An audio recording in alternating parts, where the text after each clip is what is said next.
215 বছর আগে বর্তমান ভারতের কেরালা রাজ্যের তৎকালীন আইনটি এমন ছিল যে ব্রাহ্মণ ব্যতীত হিন্দু ধর্মের অন্য কোনো নারী তার স্তন ঢেকে রাখতে পারবে না। নারীদের স্তন রাখতে হবে অনাবৃত, উন্মুক্ত। আবৃত করতে হলে বা স্তন ঢেকে রাখতে চাইলে দিতে হবে স্তন কর। আবার এই করের পরিমাণ নির্ভর করবে স্তনের আকারের উপর, অর্থাৎ যার স্তন যত বড় হবে তার কর তত বেশি হবে। এই স্তন করের মোটা অংশ চলে যেত পদ্মনাভ মন্দিরে। গিনেস বুকের তথ্য অনুযায়ী এটি পৃথিবীর সবচেয়ে ধনী মন্দির। সেই সময়ে 35 বছর বয়সী কৃষ্ণবর্ণের অতীব সুন্দরী একজন নারীকে প্রায় কাজের জন্য বাইরে যেতে হতো, তবে তিনি সবসময় তার স্তন ঢেকে রাখতেন। হঠাৎ একদিন তিনি কর সংগ্রহকারীদের নজরে পড়লেন। কর সংগ্রাহকরা তার কাছে স্তন কর দাবি করল। তিনি এই কর দিতে অস্বীকৃতি জানিয়ে বললেন, আমার স্তনকে আমি আবৃত রাখব নাকি অনাবৃত রাখব তা ঠিক করার তুমি কে? আমি কর দেব না বলে প্রতিবাদ করেছে। প্রতিদিন কর সংগ্রাহকরা তার বাড়িতে এসে তাকে কর দেওয়ার জন্য চাপ দিতে লাগলো। অবশেষে একদিন কর দিতে রাজি হলেন তিনি। কর সংগ্রাহকদের বাইরে অপেক্ষা করতে বলে দরজা বন্ধ করে ঘরের ভিতরে চলে যান আর ধারালো অস্ত্র দিয়ে কেটে ফেলেন তার স্তন দুটি। তারপর নিজের স্তনদ্বয়কে কলাপাতার আবরণে মুড়িয়ে শুল্ক সংগ্রাহকের হাতে শুল্ক স্বরূপ তুলে দেন। সাথে বলেন, যে জিনিসের জন্য আমাকে অতিরিক্ত কর দিতে হয় সেই জিনিসই আমি রাখবো না। এই ঘটনার বিস্ময়ে হতবাক হয়ে যায় কর সংগ্রাহক সহ পাড়া প্রতিবেশীর সবাই। এরপর অতিরিক্ত রক্তক্ষরণে তার মৃত্যু হয়। এই আত্মপ্রেমী নারীর নাম নাঙ্গেলি। এই কাহিনী এখানেই শেষ নয়। নাঙ্গেলির শরীর তখন চিতায় দাউ দাউ করে চলছে। হঠাৎ একটা লোক দৌড়ে এসে সেই চিতার উপর ঝাঁপিয়ে পড়েন। লোকটা আর কেউ নয়, নাঙ্গেলির স্বামী। ভারতের ইতিহাসে স্ত্রীর সঙ্গে সহমরণে যাওয়া কোনো পুরুষের এটাই প্রথম এবং শেষ ঘটনা। পৃথিবীতে কেউ কেউ বুকে আগুন নিয়ে জন্মায়।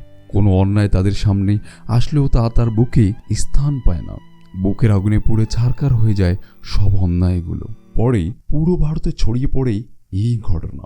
কয়েকদিন পর সেই রাজ্যের রাজা ত্রিভাঙ্কুর স্তন কর সহ সকল প্রকার অবৈধ কর বাতিল করতে বাধ্য হন। নিজের অজান্তে সেই নারী 1859 সালে ভারতে সংগঠিত কাপড় দাঙ্গার বীজ বপন করে যান। একবার ভাবুন তো, নিজেকে কতটা ভালোবাসলে এবং সম্মান করলে এমনটা করা যায়। আত্মত্যাগের বিনিময়ে পুরো কেরালার নারীদের অধিকার প্রতিষ্ঠা করেছিলেন বীরাঙ্গনা নাঙ্গেলি। প্রতিবাদের যে আগুন নাঙ্গেলি জ্বালিয়ে দিয়েছেন ভারতের নারীদের মনে, তা আজও জ্বলজ্বল করে জ্বলছে।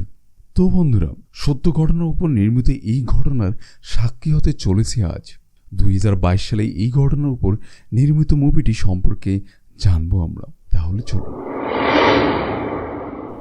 কাহিনী শুরু হয় ইস্ট ইন্ডিয়া কোম্পানির হেডকোয়ার্টারে। ইংরেজদের খুশি করতে ত্রিভাঙ্কুর রাজা ও তার সেনাপতি গরিব মেয়েদের ধরে এনে ইংরেজদের হাতে দিত মনোরঞ্জন করতে। একদিন সেখানে উপস্থিত একজন ইংরেজ জমিদারকে বলে সে পালোয়ানদের কুস্তি লড়াই দেখতে চায়। জমিদার জানায় তাদের মনোরঞ্জনের জন্য শহরের বীর পালোয়ানদের নিয়ে এসেছে, কিন্তু ইংরেজ লোকটি শর্ত দেয় পালোয়ানদের মধ্যে সেই জিতবে যে অন্যজনকে মেরে ফেলবে। এদিকে হেডকোয়ার্টারের বাইরে চাকবর নামের একজন আসে মন্ত্রীর সাথে দেখা করতে। চাকবর যেহেতু নিচু জাতির লোক, সেই কারণে তার ভিতরে ঢোকা নিষেধ ছিল, কিন্তু মন্ত্রী জোর করেই তাকে ভেতরে নিয়ে আসে। তাকে দেখে জমিদার তো ভীষণ রেগে যায়। চাকবর যখন বলে যে আমি এখানে আসার আগেই 2000 স্বর্ণমুদ্রা আপনার বাড়িতে উপহার স্বরূপ পাঠিয়েছি, তখন জমিদার শান্ত হয়ে যায়। কুস্তির লড়াই শেষ না হওয়া পর্যন্ত তাকে থাকতে বলেন। এদিকে যখন কুস্তির লড়াই শুরু হয়, দুজন পালোয়ান নিজেদের সাথে লড়াই করতে থাকে। একজন অপরজনকে খুব খারাপভাবে মারতে থাকে। চাকবর লক্ষ্য করে নৃশংস মৃত্যুর খেলা চলছে। অপরদিকে ইংরেজ অফিসাররা গরিব মেয়েদের ধরে নিজেদের রুমের দিকে টেনে নিয়ে যাচ্ছে। লড়াই চলাকালীন একজন অপরজনকে মারতে তো চায় না, কিন্তু নিজের প্রাণ বাঁচাতে বাধ্য হয়ে এসব করতে হচ্ছে। এক পর্যায়ে একজন পালোয়ান যখন আহত হয়ে মাটিতে পড়ে যায়, তখন অপরজনের কাছে তাকে হত্যা না করার অনুরোধ জানায়। সে তার বিবেকের কাছে হেরে যায়, তাই তাকে সে মারতে পারে না। তা দেখে ব্রিটিশ অফিসার নিজেই সেই কুস্তিকরকে মারতে আসে। এইসব অন্যায় দেখে সে খুব রেগে যায় এবং অন্যায়ের প্রতিবাদ জানালে সেখানকার সৈনিকরা তাকে ধরে হত্যা করতে এগিয়ে আসে। তখন চকোবার তাদের মেরে কোনো রকম হেডকোয়ার্টার থেকে পালিয়ে যায়। এখন এই ঘটনার কয়েক বছর পরেই রাজমহল দেখানো হয়। সেখানে সমস্ত মন্ত্রীদের একটি গুরুত্বপূর্ণ বৈঠক রাখা হয়েছে, কারণ কিছুদিন আগে রাজ পরিবারের কুল দেবতার মন্দির থেকে মূল্যবান সোনার গহনা সহ হীরা চুরি হয়ে যায়। রাজা যে কোনো মূল্যে সেই চুরি যাওয়া হীরা ফিরে পেতে চায়। এতদিন পেরিয়ে গেলেও সেনাপতি খুঁজে বের করতে পারেন না। তাই চোর ধরার জন্য রাজা একজন সৈনিককে ভেলাজুদা নামের একজন ব্যক্তিকে ডেকে পাঠায়। ভেলাজুদা নিচু জাতের হলেও ব্যবসার কারণে সে এখন ধনী ব্যবসায়ী। এছাড়াও সে একজন উচ্চ পদস্থ সৈনিকও বটে, কিন্তু সে নিচু জাতির হওয়ার কারণে রাজমহলের পাহাদাররা তাকে রাজমহলে ঢুকতে বাধা দেয়। সেই সময় রাজমন্ত্রী চলে আসে এবং তাকে সঙ্গে করে ভেতরে নিয়ে যায়। রাজার ভেলাজুদার প্রতি অগাধ বিশ্বাস। সে মনে করে ভেলাজুদা মন্দিরে চুরি যাওয়া হীরা খুঁজে বের করতে পারবে। কিন্তু সেখানে মন্ত্রী এবং জমিদাররা ভেলাজুদাকে এত বড় দায়িত্ব দিতে নিষেধ করে, কারণ ভেলাজুদা যখন মন্দিরে চুরি যাওয়া সম্পত্তি খুঁজে পাবে তখন ওর মতো নিচু জাতির স্পর্শে মন্দিরের সম্পত্তি নষ্ট হয়ে যাবে বলে। তাদের কথা সম্মতি দিয়ে বাকি সমস্ত সদস্যরা ভেলাজুদার বিরোধিতা করে। ভেলাজুদা এসব দেখে, রাজাকে বলে, আমি এই দায়িত্ব নিতে পারবো না, আপনি অন্য কাউকে দিয়ে এই কাজটি করিয়ে নিন। এই বলে সে চলে আসে। গল্প এগিয়ে যায়। এরপর আমরা দেখতে পাই রাজার সৈন্যরা শিরথানা নামক একটি শহরে নিচু বর্ণের মহিলা এবং তার স্বামীকে সবার সামনে বেধড়কভাবে মারধর করছে স্তন কর না দেওয়ার জন্য। আসলে এই রাজ্যে কোনো নিচু জাতির মহিলাদের স্তন ঢেকে রাখা যাবে না। তাদের কোমরের উপরে পোশাক পরতে হলে ড্রেস ট্যাক্স দিতে হবে। এরকম ভয়ানক নিয়ম ছিল সেই সময়কালে। কোনো মহিলা এই নিয়ম লঙ্ঘন করলে সেই মহিলাদের ও তাদের স্বামীদের পিটিয়ে পিটিয়ে হত্যা করা হতো। কি নিষ্ঠুর নিয়ম ছিল সে সময়ে। এই ঘটনার কয়েকদিন পর নাঙ্গেলি নামের একটি মেয়ে ব্রেস্ট ট্যাক্স এর বিরোধিতা করে। সমস্ত মহিলাদের নিয়ে রাজার কাছে যাওয়ার মাঝপথে তারা দেখে সেনাপ্রধান তার সেনাবাহিনী নিয়ে তাদের দিকেই এগিয়ে আসছে। সেখানে এসে তাদের ট্যাক্স দিতে বলে, কিন্তু নাঙ্গেলি ও বাকি মহিলা ট্যাক্স দিতে অস্বীকার করলে নাম্বো তার সৈন্যদের নির্দেশ দেয় মহিলাদের কোমরের উপরের বাঁধা কাপড় খুলে ফেলতে। সমস্ত সৈন্যরা মহিলাদের মারধর শুরু করে, তাদের কোমরের উপরের বাঁধা কাপড় খুলে ফেলতে থাকে। নাঙ্গেলি যখন সেনাদের মারছিল, নাম্বো নাঙ্গেলির লড়াই কৌশল দেখে তার প্রতি মুগ্ধ হয়ে পড়ে এবং নাঙ্গেলিকে নিজের মহলে নিয়ে যেতে চাইলে নাঙ্গেলি যেতে রাজি হয় না। তখন নাম্বো রাগে ক্ষোভে সমস্ত লোকের সামনেই নাঙ্গেলি বুকের উপরে কাপড় খুলে নেয়। ঠিক সেই সময় ভেলাজুদা এসে পড়েন এবং নাঙ্গেলিকে বাঁচান। তারপর ভেলাজুদা সকল সৈনিকদের মেরে তাড়িয়ে দেয়। সমস্ত ঘটনা সেনাপতি রাজাকে জানিয়ে বলে ভেলাজুদা রাজ্যের আইন ভঙ্গ করেছে, তাকে এখনই বন্দী করা উচিত। রাজা সেনাপতিকে বুঝিয়ে বলেন যে আমাদের পূর্বপুরুষদের যখন অর্থের অভাব ছিল তখন তারা নিচু জাতির উপর এই কর প্রয়োগ করেছিল, কিন্তু এখন আমাদের রাজ্য চালানোর যথেষ্ট অর্থ বা টাকা আছে, তাই মহিলারা যে ট্যাক্সের বিরোধিতা করছে তাতে কোনো ক্ষতি হবে না আমাদের। কিন্তু আমরা যদি ভেলাজুদাকে বন্দী করি তবে আমাদের অর্থের অভাব হবে, কারণ ভেলাজুদা একমাত্র ব্যক্তি যিনি প্রয়োজনের সময় অগ্রিম কর পরিশোধ করেন। তাই এই সময় ভেলাজুদাকে বন্দী করা ঠিক হবে না, তবে উপযুক্ত সময় এলে আমরা অবশ্যই তাকে কারাগারে বন্দী করব। এভাবেই গল্প এগিয়ে যায়। আমরা দেখতে পাই নাঙ্গেলি লুকিয়ে উঁচু বর্ণের জমিদারের মেয়ে সরস্বতীর সাথে দেখা করতে আসে। তারা দুজনেই খুব ভালো বন্ধু, কিন্তু সরস্বতী উঁচু জাতির এবং নাঙ্গেলি নিচু জাতির হওয়ার কারণে তারা লুকিয়ে একে অপরের সাথে দেখা করে। সরস্বতী নাঙ্গেলিকে একটা সুন্দর কাপড় দিয়ে বলে, এটা তুমি শুধু রাতের বেলা পরবে, কারণ কেউ যদি দেখে ফেলে সমস্যা হতে পারে। তারপর আমরা দেখতে পাই নাঙ্গেলি নতুন কাপড় পরে মনের আনন্দে সে সেদিন নাচতেই থাকে। পরের দৃশ্যে আমাদের নিয়ে যাওয়া হয় ভেলাজুদার ঠাকুরদা ভেলাজুদাকে বলে সে মন্দিরে হওয়া কালিনী নৃত্য দেখতে যাবে। ভেলাজুদা তাকে বারণ করে, বলে যে মন্দিরে আমাদের মতো নিচু জাতির প্রবেশ করা নিষেধ, তাই তুমি যেতে পারো না। ভেলাজুদার ঠাকুরদা তার কথা শোনে না। কয়েকজন লোক নিয়ে মন্দিরের দেয়ালের বাইরে থেকে মন্দিরের নৃত্য দেখতে থাকে। সেই সময় জমিদার সহ রাজার কয়েকজন লোক তাদের দেখতে পায়। ভেলাজুদার ঠাকুরদাকে নিচু জাতের লোক বলে তিরস্কার করতে থাকে। এক পর্যায়ে জমিদার লোক তাদের গায়ে হাত তুললে সেই সময় ভেলাজুদা চলে আসে। সেই জমিদারকে বাধা দিয়ে বলে, মন্দিরটা তোমার হলেও মন্দিরের বাইরে এই জমিটা আমার, তাই এখানে আমার দাদা দাঁড়িয়ে থাকলেও আপনাদের কিছুই বলার অধিকার নেই। এত যখন আপনার সমস্যা, আপনি দেওয়াল নতুন করে করিয়ে নিন, তাতে তো আর কেউ দেখতে পাবে না। এসব কথা শুনে জমিদার আর কিছু বলে না। বেলাজুদা নিত্যগুরুকে জমিদার থেকে 10 গুণ বেশি পয়সা দিয়ে সেই মন্দিরের বাইরে সেই কথাগুলি নিত্য অনুষ্ঠান আয়োজন করে। তা দেখে জমিদার ও রাজার লোকেরা চুপচাপ চলে যেতে বাধ্য হয়। এই সব খবর রাজার কাছে গেলে বেলাজুদাকে কারাগারে বন্দী করে। এরপরে দেখতে পাই কুলু দেবতার মন্দিরে চুরি যাওয়া গহনা না পাওয়ায় রাজার দিন দিন অবস্থা খারাপ হতে থাকে। শাসন কার্যে মন বসাতেই পারে না। রাজের এই অবস্থা দেখে রানী অনেক চিন্তিত হয়ে পড়ে এবং সে রাজার অজান্তেই বেলাজুদাকে কারাগার থেকে মুক্ত করে এবং চুরি যাওয়া গহনা খুঁজে আনার অনুরোধ করতে থাকে, কারণ তার বিশ্বাস একমাত্র বেলাজুদা পারবে চোরকে ধরতে ও গহনা ফিরিয়ে আনতে। বেলাজুদা রাষ্ট্রসভায় সেই দিনের ঘটনা মনে করে রাজি হতে চায় না, কিন্তু রানীর প্রবল অনুরোধে সে রাজি হয়ে যায়। এরপর দেখা যায় কোচুন্নি নামের এক ব্যক্তি লুকিয়ে রাখা সেই কুড়ো দেবতার গহনা মাটি থেকে খুঁড়ে বাহির করছে। পিছন থেকে রাজার সেনাপতি কোচুন্নিকে ফলো করছিল। কোচুন্নি যখন গহনার বাস্ক বের করবে, ঠিক সেই মুহূর্তে সেনাপতি পিছন থেকে তার উপর ঝাঁপিয়ে পড়ে এবং দুজনের মধ্যে চলতেই থাকে লড়াই। কোচুন্নি লড়াইয়ে পেরে উঠতে না পেরে চুরি করা গহনার অর্ধেক দিবে বলে লোভ দেখায়। অর্ধের লোভ সামলাতে না পেরে সেনাপতি তার প্রস্তাবে রাজি হয়ে যায়। পরের দিন বেলাজুদা কোচুন্নির গ্রামে এসে সাধারণ মানুষদের কোচুন্নি সম্পর্কে জিজ্ঞেস করলেও সবাই চুপচাপ দাঁড়িয়ে থাকে, কেউ কিছু বলে না, কারণ কোচুন্নি চুরি করা সম্পত্তির কিছু অংশ গ্রামবাসীদের দান করত।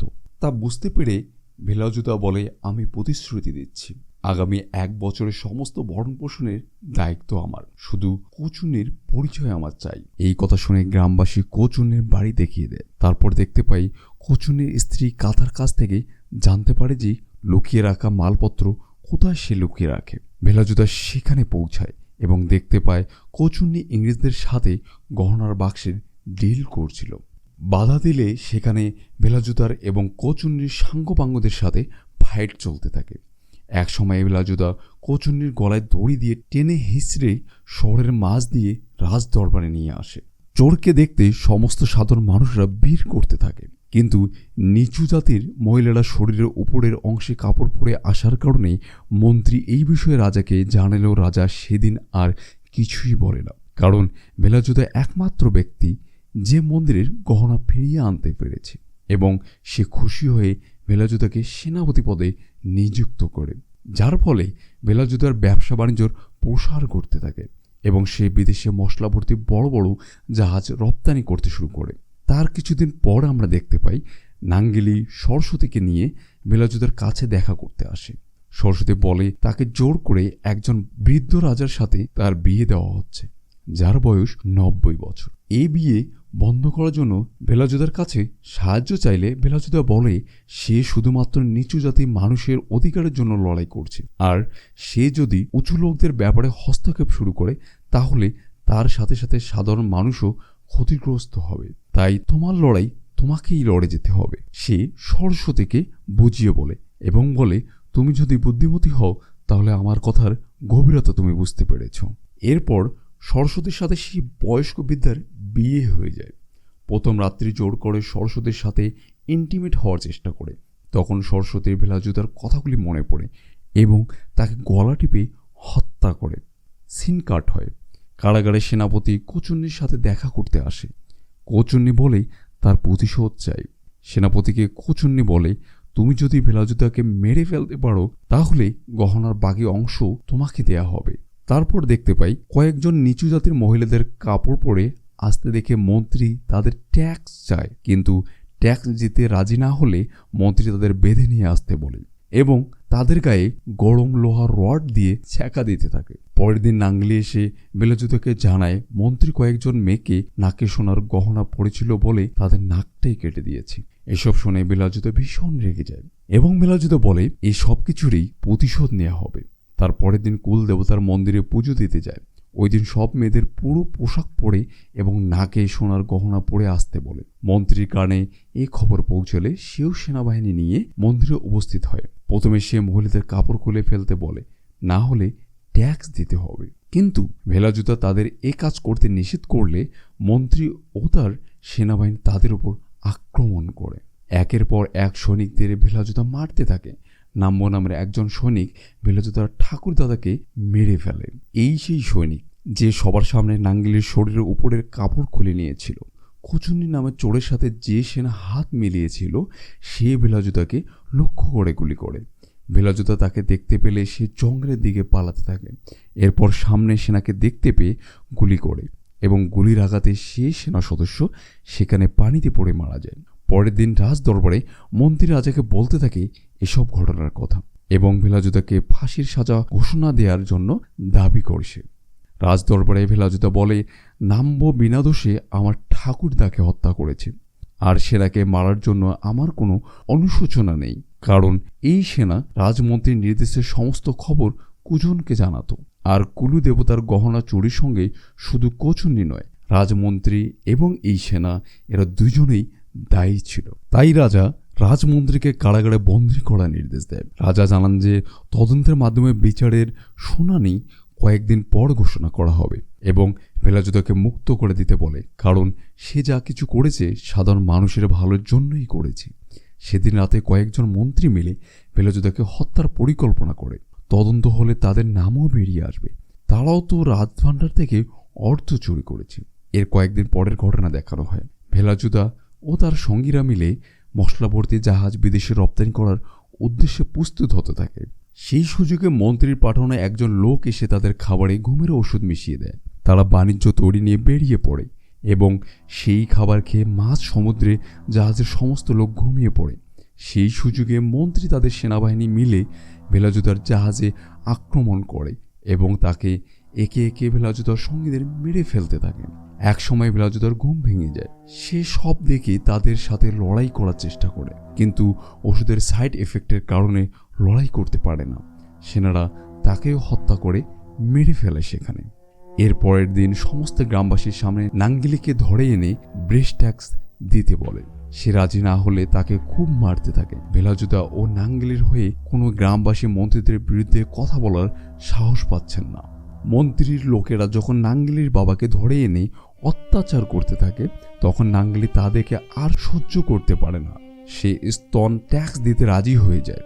নাঙ্গিলি বাড়ির ভেতরে যায় এবং বাইরে এসে ট্যাক্স দেওয়ার পরিবর্তে সবার সামনে নিজের স্তন কেটে ফেলে আর বলে এটা নিয়ে গিয়ে তারা যেন রাজাকে ট্যাক্স হিসেবে দিয়ে দেয়। এরপর প্রবল রক্তক্ষরণে নাঙ্গিলি সেখানেই মারা যায়। মন্ত্রী জানায় এই ঘটনা যেন রাজার কান পর্যন্ত না পৌঁছায়, তাই প্রমাণ না রাখতে নাঙ্গিলিকে সেখানে জ্বলন্ত আগুনে পুড়িয়ে ফেলা হয়।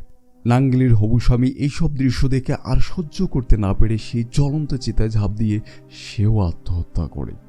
গ্রামবাসীরা এইসব দেখে তারা মরিয়া হয়ে ওঠে। সারা গ্রামবাসী এই সব ঘটনা দেখে। মন্ত্রী ও তার সেনাবাহিনীদের ঘরবাড়ি আগুন দিয়ে পুড়িয়ে দিতে থাকে। সারা রাজ্যে বিদ্রোহের আগুন ছড়িয়ে পড়ে। এসব দেখে রাজা চিরদিনের জন্য এই ব্রেস্ট ট্যাক্স বা স্তন কর বন্ধ করে দেয়। এখানেই সিনেমাটির সমাপ্তি হয়। আত্মত্যাগের বিনিময়ে পুরো কেরালার নারীদের অধিকার প্রতিষ্ঠা করেছিলেন বীরঙ্গনা নাঙ্গেলি।